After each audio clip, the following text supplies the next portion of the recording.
Hi friends, कैसे हैं आप लोग। मैं राजा राम सर आप सभी का बहुत बहुत स्वागत करता हूं आपके अपने YouTube channel Hrithik science classes में। आज हम लोग कंपटीशन से संबंधित वीडियो के बारे में जानेंगे।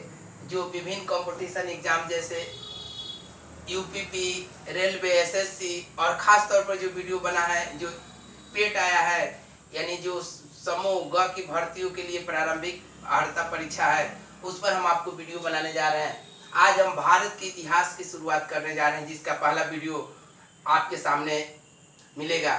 तो इसलिए आप हमारे चैनल पे जुड़े रहिए, और यदि हमारे चैनल को सब्सक्राइब नहीं किए हैं तो YouTube channel Hrithik science classes को सब्सक्राइब कीजिए, ताकि मेरे नए नए अपडेट आपको मिलता रहे। और बेल आइकन को दबाना न भूलिए, और वीडियो को शुरू से लेकर अंत तक देखिए। यदि वीडियो अच्छा लगे तो लाइक और शेयर जरूर कीजिए। वीडियो स्टार्ट करने से पहले देखिए दोस्तों, मैं आपसे कहना चाहता हूँ कि यदि आपको कुछ पाने की तमन्ना है तो आपको मेहनत तो करना ही पड़ेगा। मेहनत ही नहीं, उस मेहनत को खास मकसद के लिए करना पड़ेगा, समर्पण करना पड़ेगा। और अपने से जो बड़े हैं, जिसको आप अपने सम्मानित गुरु मानते हैं, माता पिता, भाई बहन जो भी हो, उसकी बात मानना पड़ेगा। इसलिए मैं आपको एक शब्द कह रहा हूँ, उसको ध्यान से सुनिएगा। मुश्किल नहीं है कुछ भी अगर ठान लीजिए, मुश्किल नहीं है कुछ भी अगर ठान लीजिए, बस एक बार मेरा कहा मान लीजिए। चलिए दोस्तों, मैं वीडियो को शुरू कर रहा हूँ। भारत का इतिहास भाग 1 आज से शुरू होने जा रहा है, इसलिए ध्यानपूर्वक आप लोग पढ़िए। मैं आपको गारंटी देता हूँ कंटिन्यू वीडियो बनाऊंगा, और आप हमारे वीडियो से जुड़े रहिए। जो पेट से संबंधित या यूपीपी, रेलवे, एसएससी से संबंधित होगा, जो खास तौर पे उत्तर प्रदेश से संबंधित भर्तियों के लिए और केंद्र से संबंधित भर्तियों दोनों के लिए उपयोगी होगा। आज भारत के इतिहास का पहला वीडियो बनाने जा रहे हैं। इसके बाद अन्य सब्जेक्ट का भी वीडियो मेरा कंटिन्यू रहेगा। चलिए वीडियो को स्टार्ट करते हैं। भारत का इतिहास देखिए, भारत के इतिहास के बारे में हम आपको बताने जा रहे हैं। इतिहास क्या चीज होती है, यह चीज आपको जानना है। इतिहास का मतलब होता है बीती हुई बातें, जो आज से पहले हमारी जो घटनाएं हुई, जो बीत चुकी है, उसको हम लिख देते हैं, तो वही हमारा इतिहास बन जाता है। भारत में जानते हैं कि प्राचीन समय से लेकर अब तक बहुत सी घटनाएं घटी है। विभिन्न राजधर्मों से लेकर बहुत से राजाओं ने यहाँ शासन किया है। उसी से संबंधित क्या क्या चीजें हैं हम बताएंगे। सबसे पहले ये ध्यान दीजिए कि भारत के इतिहास को जो है हम मुख्य रूप से 3 भागों में बांटेंगे कालक्रम की दृष्टि से, जिसे हम पहला बोलेंगे। पहला है आपका प्राचीन इतिहास,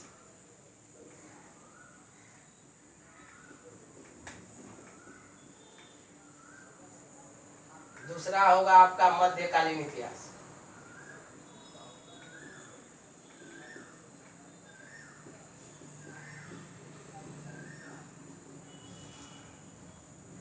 तीसरा होगा आधुनिक इतिहास।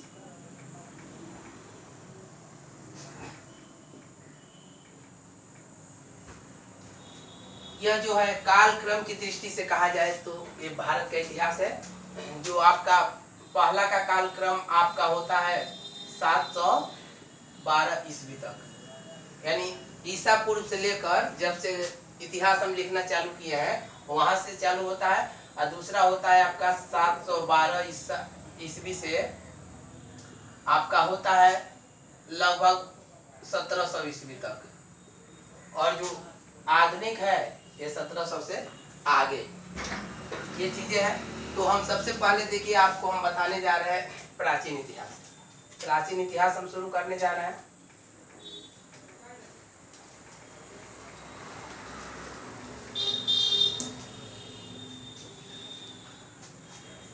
ये जो प्राचीन इतिहास है, देखिए इसके जानने के लिए कई स्रोत हैं। जैसे कैसे हम प्राचीन काल में जो सभ्यता थी, जो लोग थे, किस तरह का था, उसके जानने के लिए हमारे पास आज कई स्रोत मौजूद है। इसके स्रोत देखिए क्या क्या थे। पहला तो हम खुदाई द्वारा इतिहास के बारे में जानकारी निकालते हैं कालक्रम की दृष्टि से।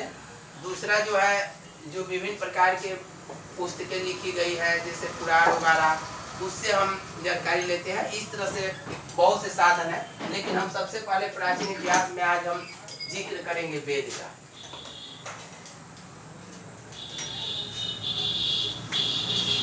इसलिए आप हमारे वीडियो को पर कंटिन्यू बने रहिए। ये वेद के बारे में मैं आपको संपूर्ण जानकारी देता हूँ। देखिए सबसे पहला इसमें वेद में स्टेप आप जान लीजिए।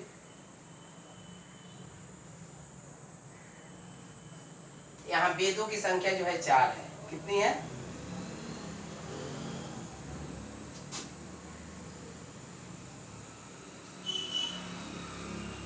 वेदों की संख्या 4 है। आपसे पूछा जाए कितनी वेदें हैं, वेदों की कुल संख्या कितनी है? 4 वेद है। 4 से काम नहीं चलेगा, उन वेदों को आपको जान लेना भी जरूरी है। देखिए 4 वेद क्या है या आप जान लीजिए। चारों वेदों का हम नाम आपको बता देते हैं। पहला है आपका ऋग्वेद, दूसरा है आपका यजुर्वेद, तीसरा है आपका सामवेद और चौथा है आपका अथर्ववेद। इतिहास के बारे में मैं आपको एकदम शुरू से बताने जा रहा हूं, इसलिए आप हमारे वीडियो पर कंटिन्यू जुड़े रहिए।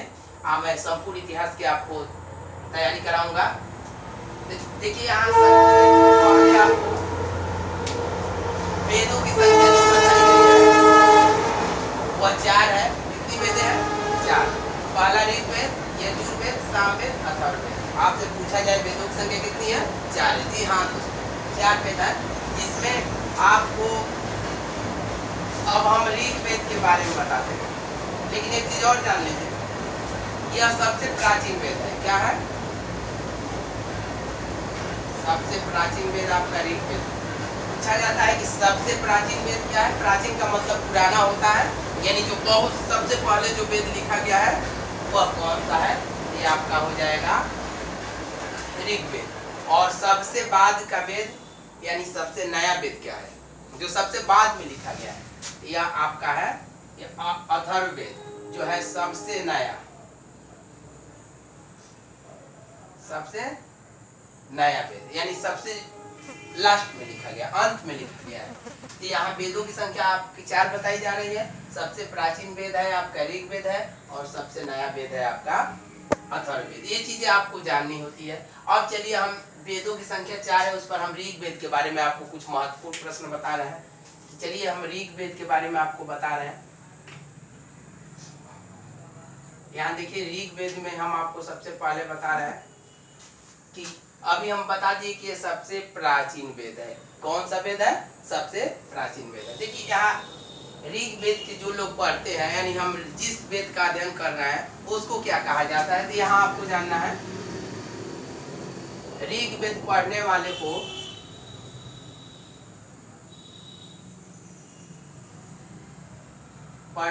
को पूछा जाए क्या कहा जाता है, तो होत्री कहा जाता है। क्या कहा जाता है? होत्री कहते हैं। यानी पहले जो ऋग्वेद पढ़ा करते थे जो लोग, उसको हम क्या किस नाम से जानते हैं? होत्री। याद रखिएगा, ये बार-बार प्रश्न पूछा जाता है, इम्पोर्टेंट भी है कि ऋग्वेद पढ़ने वालों को क्या कहा जाता है? तो होत्री। जी हाँ दोस्तों, सही सुना आपने। देखिए यदि आप पढ़ रहे हैं तो ये जान लीजिए आपको पढ़ना ही है, ध्यान दीजिए। बाकी ध्यान इधर उधर आपको भटकाने की जरूरत नहीं है। ध्यान भटकेगा तो आप कुछ कर नहीं पाएंगे। जो काम करना है उसको अच्छे से करिए। यदि पढ़ना है तो अच्छे से पढ़िए, और नहीं पढ़ना है तो बाकी आप जो काम कर रहे हैं उसको कीजिए। एक साथ सभी कामें नहीं हो सकती है। एक नाव में जो कहा जाए, हम एक ही नाव में सवार हो सकते हैं, 2 नाव की सवारी एक साथ हम नहीं कर पाएंगे, दोनों ओर का नहीं रहेंगे। इसलिए आगे देखते हैं। अब यहाँ पे आपको बताने जा रहा है,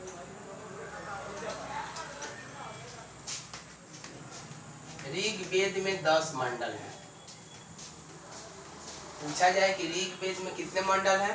मंडलों की संख्या, यानी एक तरह से कहा जाए कि जो ऋग्वेद बनाया गया उसको 10 अलग अलग हम पाठ के नाम से जान सकते हैं। यानी ऋग्वेद में कुल कितने मंडल हैं? 10 मंडल है। ये चीजें भी आपको जाननी है, आपको जरूर याद रहेगा, भूलेंगे नहीं। आगे देखिए अगला प्रश्न क्या है। ऋग्वेद में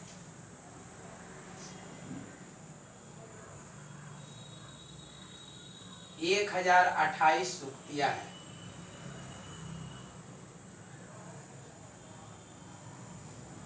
मेरे प्यारे छात्रों, जो भी आप लोगों से जुड़े हुए हैं, ये जो भी हम बता रहे हैं इसको आपको ध्यान से जानना है, आपको सिर्फ पढ़ाई करना है। एक साथ हम अभी बताए हैं 10 चीजें नहीं करनी है।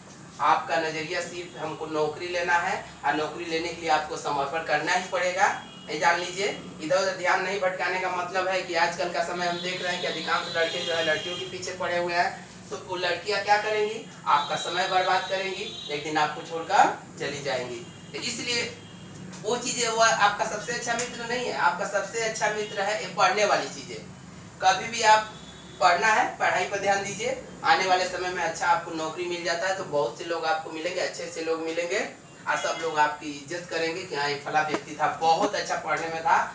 ये जान लीजिए, जो सफल है वही सब है, असफल व्यक्ति को कोई पूछने वाला नहीं है। इसलिए सफलता पाने के लिए आपको कठिन से कठिन संघर्ष करना पड़ेगा। हम पहले ही आपको पहले लाइन में कहे हैं कि मुश्किल नहीं है, कुछ भी अगर ठान लीजिए, बस एक बार मेरा कहा मान लीजिए। मेरा आशीर्वाद आपके साथ है। लेकिन सफल वही होता है जो क्या करता है, कर्म करता है।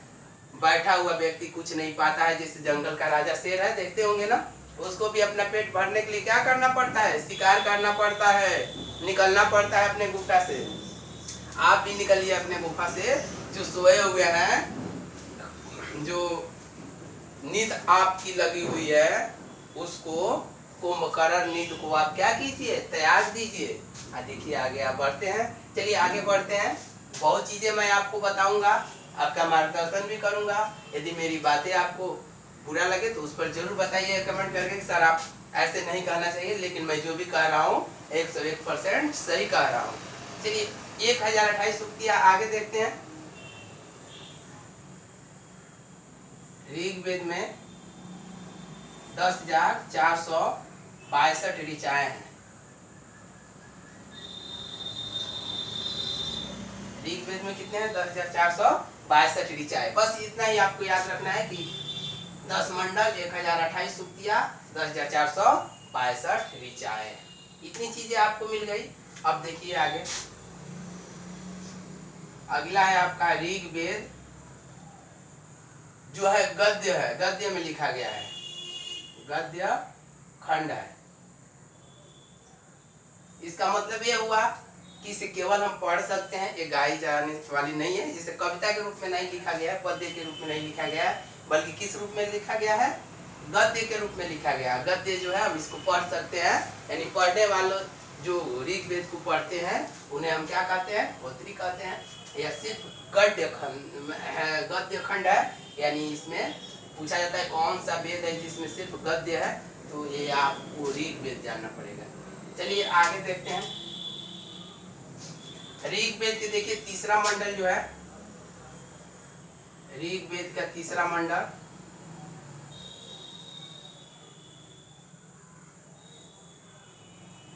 सूर्य से संबंधित देवता, सूर्य से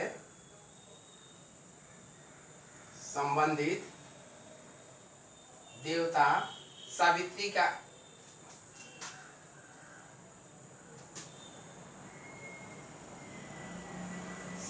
का उल्लेख है। पूछा जाता है, देखिए यहाँ पे 2 प्रश्न आपको बनेंगे। तीसरे मंडल में किसका जिक्र किया गया है, तो वो सावित्री का उल्लेख किया गया है। सावित्री किससे संबंधित देवता है, ये सूर्य से संबंधित देवता है। ये चीजें आपको जरूर याद रखना है कि ऋग्वेद का जो तीसरा मंडल है वो सूर्य से संबंधित सावित्री देवता का उल्लेख है। देखिए जो भी प्रश्न हम बता रहे हैं इसमें हमको ज्यादा बकवास प्रश्न बताने की बिल्कुल जरूरत नहीं है। वही प्रश्न बता रहे हैं जो बार बार कंपटीशन एग्जाम में पूछे गए हैं और पूछे जाएंगे बार बार रिवीजन वाले। एक एक लाइन में हम आपको बता रहे हैं कि ताकि ये चीजें आपको अच्छे से तैयार हो सके। इसलिए मेरी बातों पर आपको जरूर ध्यान देना है। आज से जो है एक तरह से कहा जाए कि मैंने अपना इतिहास जो है आज चालू किया हूँ, और इतिहास को कंटिन्यू मुझे अंत तक पहुँचाना है, चाहे इसके लिए जितनी भी वीडियो क्यों ना बनाना पड़े। इसलिए यदि आप हमारे वीडियो से कंटिन्यू जुड़े हैं इसका लाभ आपको जरूर मिलेगा। तो यहाँ देखिए इतने प्रश्न हम आपको बताएं। चलिए आगे इसी के बढ़ते हैं।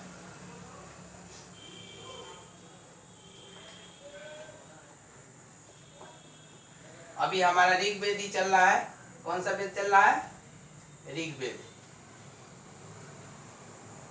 इससे जितने इंपॉर्टेंट प्रश्न हम उसी को बता रहे हैं। आगे देखिए, इसका 9वां जो मंडल है ऋग्वेद का,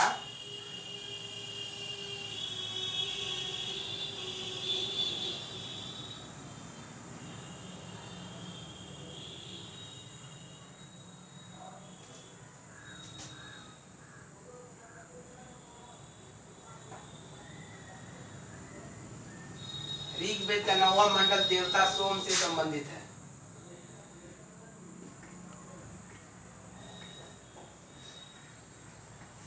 पूछा जाता है कि किस मंडल में, ऋग्वेद के किस मंडल में सोम देवता का उल्लेख है, तो ऋग्वेद के 9वें मंडल में। यह भी पूछा जाता है कि सोम देवता का उल्लेख किस वेद में है, तो आपको ऋग्वेद में है।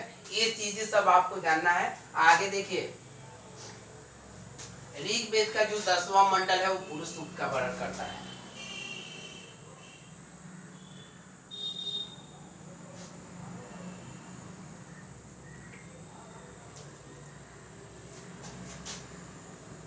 पुरुष सूक्त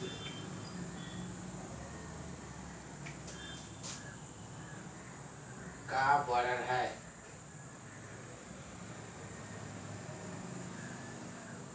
यहाँ आपसे पूछा जाए कि ऋग्वेद के 10वें मंडल में किस चीज का वर्णन किया गया है, तो वह है पुरुष सूक्त। ये पुरुष सूक्त क्या होता है ये जान लीजिए, क्योंकि यहाँ से आपको कई प्रश्न बनेंगे। पहले जितने प्रश्न हम आपको ऋग्वेद से संबंधित बताए हैं ये सब बहुत ही इम्पोर्टेंट है आपके लिए। इसलिए मुझे मालूम है कि ये जो ही आप वीडियो देखेंगे, वीडियो देखते ही जितने प्रश्न है आपको तैयार हो जाएंगे, दोबारा इसे रटने की जरूरत नहीं पड़ेगी, क्योंकि हम उस अंदाज में ही आपको प्रश्न बता रहे हैं कि आपको एक एक लाइन वाइज बता रहे हैं कि ये चीजें आपको तैयार हो जाए। तो ऋग्वेद का जो 10वां मंडल है वो किसका वर्णन करता है, पुरुष सूक्त का। अब हम आपको बताते हैं कि पुरुष सूक्त क्या है, यही चीज आपको जान लीजिए। देखिए, पुरुष सूक्त के बारे में हम आपको बताने जा रहे हैं।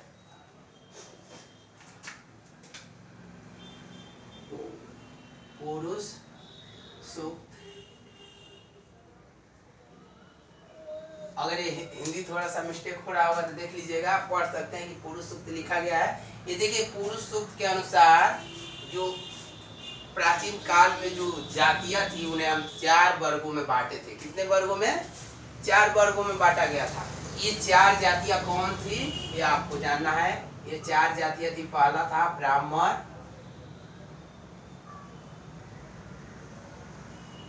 दूसरा क्षत्रिय, तीसरा वैश्य और चौथा शूद्र। जो ऋग्वेद का जो पुरुष सूक्त है जिसका 10वां मंडल कहता है कि जो जातियां थी उस समय, जातियों को हम 4 वर्गों में विभाजित किए थे। वो जातियां थी ब्राह्मण, क्षत्रिय, वैश्य और शूद्र। ये किस आधार पे विभाजित किया गया था, देखिए इसके बारे में हम आपको बता देते हैं कि इसके बारे में ये आपको बताया गया है, यानी लिखा गया है कि जो ये चारों जातियों का जो जन्म कैसे उत्पन्न हुआ है वो ब्रह्मा जी के मुख से, आपका जो है कंधा से यानी भुजा से, और जंघा से तथा पैर से। तो पुरुष में ये चीजें बताई गई है कि जो ब्राह्मण है इसकी उत्पत्ति कैसे हुई है, ये ब्रह्मा जी के मुख से, ब्रह्मा के मुख से। आपसे पूछा जाता है, बार बार ये चीजें पूछी जाती है, पूछ दिया जाए कि पुरुष सूक्त के अनुसार ब्राह्मण का उत्पत्ति कहाँ से हुई है, तो ब्रह्मा के मुख से। क्षत्रिय का कहाँ से हुई है, तो ब्रह्मा के आपका भुजा से। भुजा मतलब ये जो चीजें होती है कंधा, यहाँ से उत्पत्ति हुई है। फिर से वैश्य का मतलब ब्रह्मा के जंघा से, जंघा। ये चीजें जो यहाँ होती है वीडियो में दिख रहा है तो जंघा से उत्पत्ति हुई है। और शूद्र का जो है ब्रह्मा के पैर से।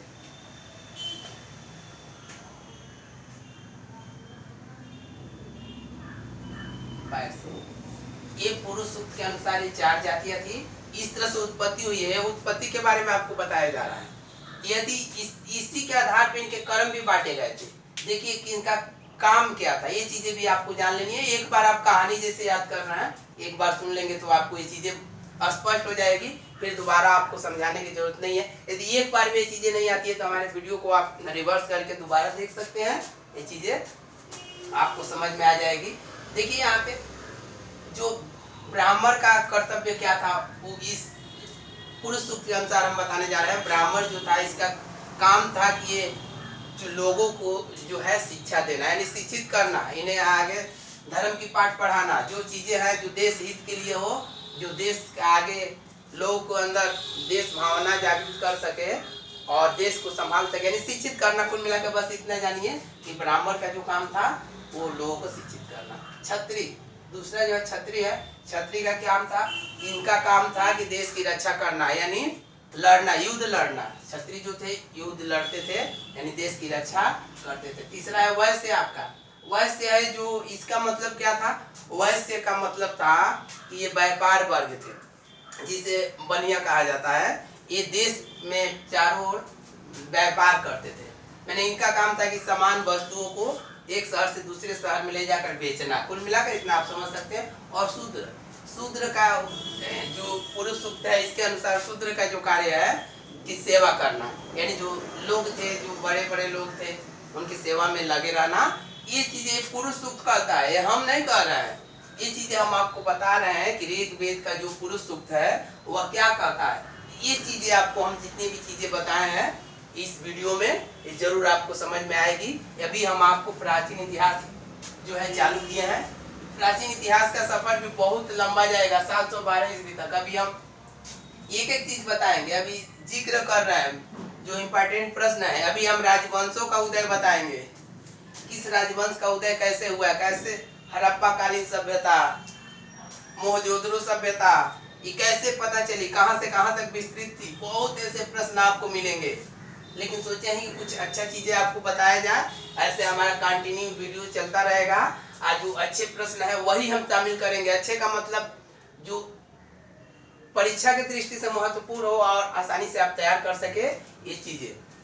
ये वीडियो आपको कैसा लगा इसके बारे में जरूर बताना है दोस्तों। कि मैं अगला वीडियो में और आगे आपको क्या कमी लग रही है, क्या कैसे करना है, कुछ सुझाव भी दे सकते हैं। और आप जितना मैं आपको कह रहा हूँ उतना आपको जरूर करना है, ताकि आप आगे अच्छे से पढ़ाई कर सके। मैं आपके साथ हूँ, बस आप अपना कर्तव्य अच्छे से निभाइए। जो चीज है, ये आपका इतिहास का वीडियो है, इतिहास, भूगोल, आपको मैथ, रीजनिंग, साइंस, जहाँ से प्रश्न करना है आप पूछिए, मैं आपका उस पर वीडियो बनाऊंगा। लेकिन कंटिन्यू ये इतिहास चलता रहेगा, बहुत चीजें हैं। तो आज पहला वीडियो था इतिहास का, पार्ट 1 का। ये बहुत जल्दी मैं आगे आपसे मिलूंगा अगले वीडियो में। तब तक के लिए मुझे आज्ञा दीजिए। नमस्कार, जय हिंद।